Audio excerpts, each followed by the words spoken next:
naata sa stage nga we are just being tolerated than accepted. So, since naa naman siya, so, muna, i-tolerate na lang. But,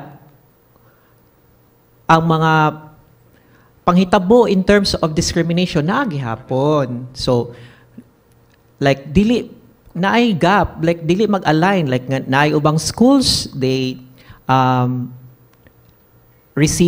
or they accept students nga pwede magpa-long hair, pwede mo use sa comfort room, they can freely have the choice to wear the women's uniform.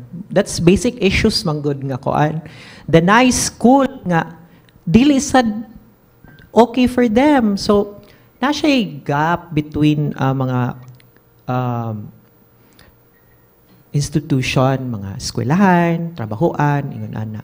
But mao to nga kung ako siyang i-look before 15 years ago, nasa gid siya progress. Improvement, nasa siya progress. It's just that naagyapon tay mga makita gyud nga mga discrimination gyud in terms sa to mga mostly transgender women, mga magyud na kanang kuan, mo na siya kanang dali kaayo ma-discriminate.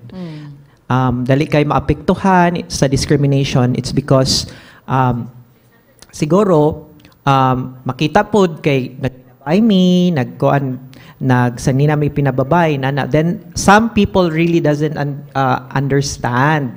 So ingon ana but mo siya, some tolerate but less good kayo in terms of acceptance